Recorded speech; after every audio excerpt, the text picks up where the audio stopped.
Assalamualaikum warahmatullahi wabarakatuh.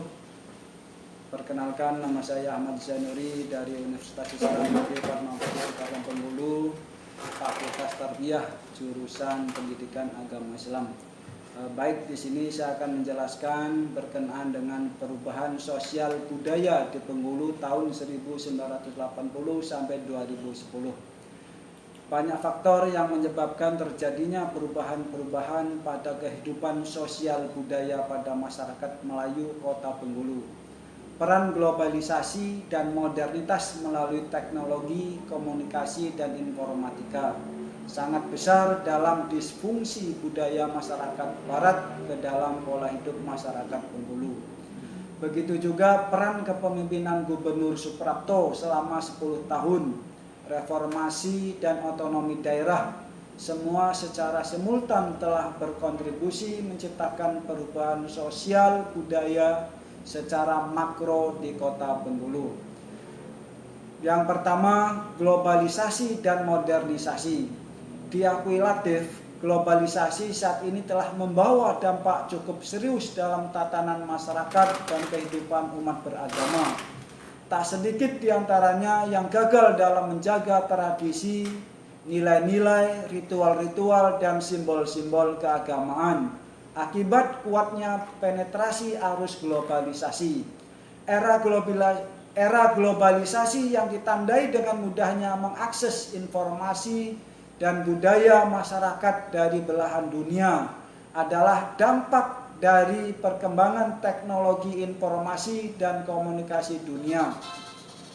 Menghadapi fenomena demikian, masyarakat Muslim khususnya dan bangsa Indonesia pada umumnya harus berperan menguatkan landasan nilai-nilai agama Islam sebagai ideologi hidup, melestarikan budaya lokal sebagai potensi ketahanan sosial budaya di daerah, dan membangun peradaban dengan mengembangkan kebudayaan bangsa Indonesia.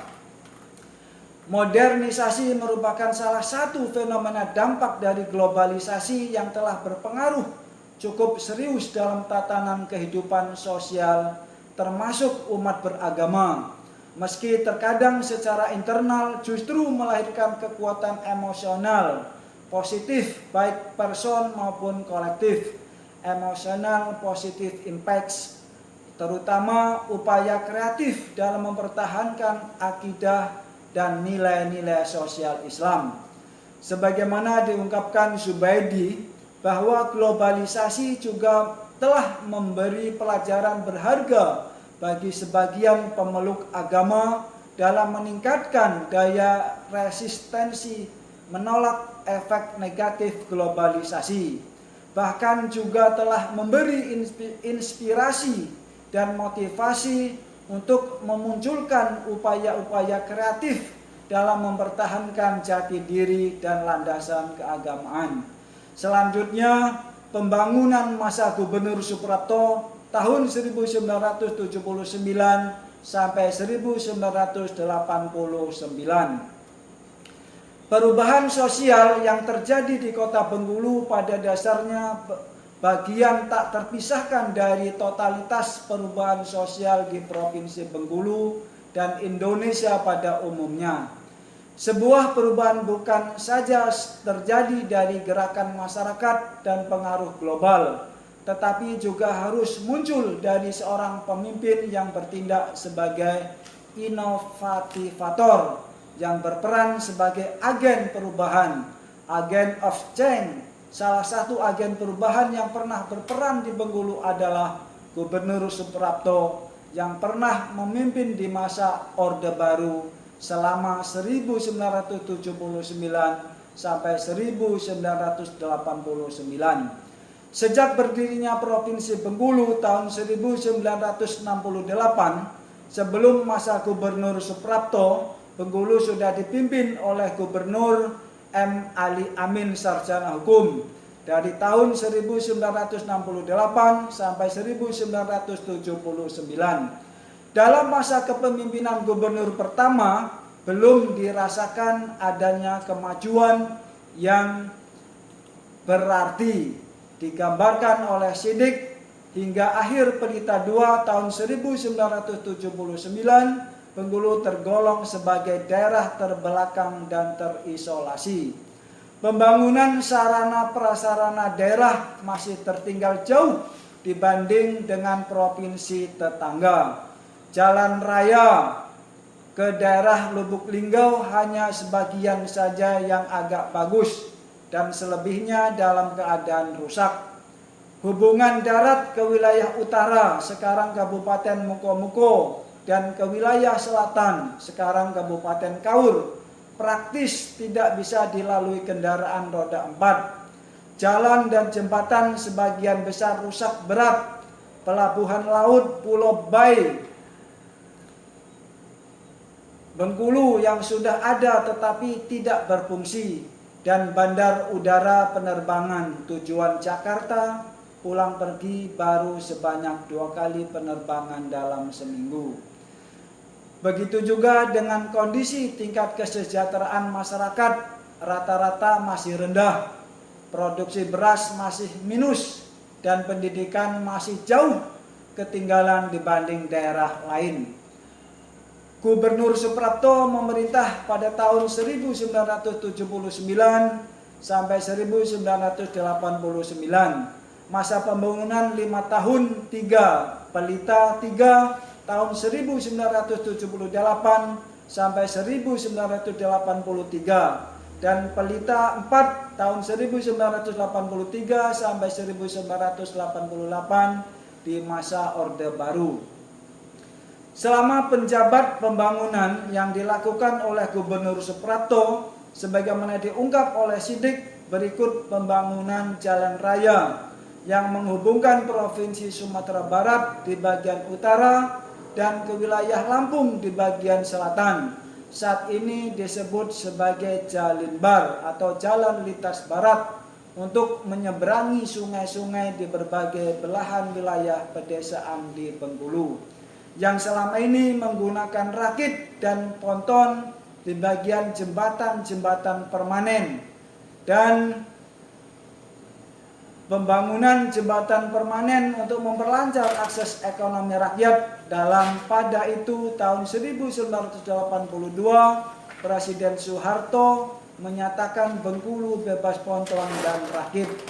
Saudara-saudara sekalian yang saya hormati, untuk kelancaran infrastruktur transportasi hubungan laut dibangun pelabuhan Pulau Bai dan diresmikan pada tanggal 20 Desember 1984 oleh Presiden Soeharto. Begitu juga bidang transportasi udara, Bandar Udara Padang Kemiling, sekarang Bandara Fatmawati Soekarno, dilakukan renovasi dan ditingkatkan kapasitas penerbangannya sehingga pada tahun 1988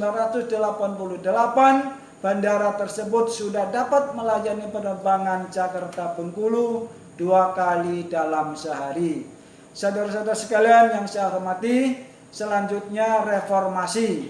Sepanjang sejarah negara Indonesia yang telah melalui beberapa masa tatanan pemerintahan, dari masa kepemimpinan Presiden Soekarno 1945 sampai 1966 yang akhirnya disebut sebagai Orde Lama. Setelah memasuki kepemimpinan Presiden Soeharto yang disebut sebagai masa Orde Baru tahun 1966 sampai 1999. Fenomena lain yang mempengaruhi proses perubahan sosial budaya di Kota Bengkulu yang dikaji dalam penelitian ini adalah gerakan revolusi sosial yang terjadi di Indonesia, yaitu Reformasi Indonesia.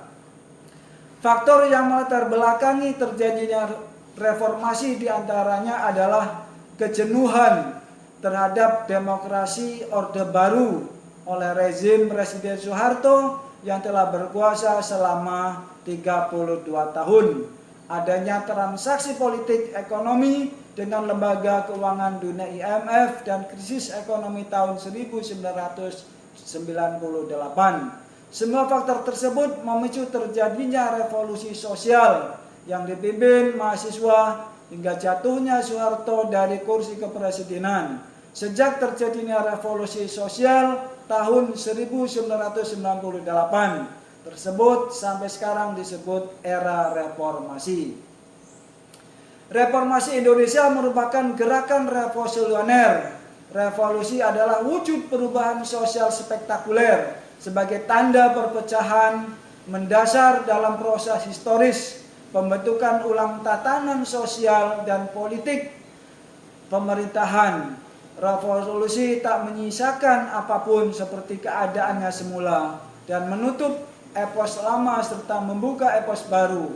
104 beberapa alasan yang mendasari revolusi disebut sebagai perubahan yang berbeda dengan perubahan lain. Dampak lain reformasi di Bengkulu adalah semakin banyaknya pelanggaran hukum.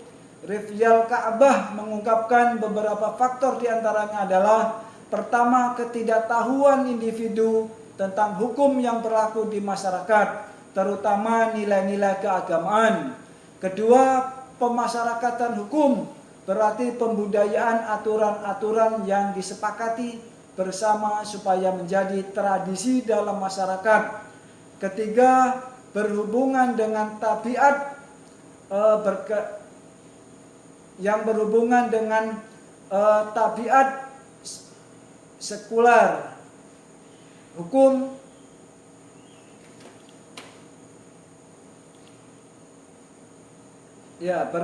Saudara-saudara yang saya hormati, selanjutnya otonomi daerah.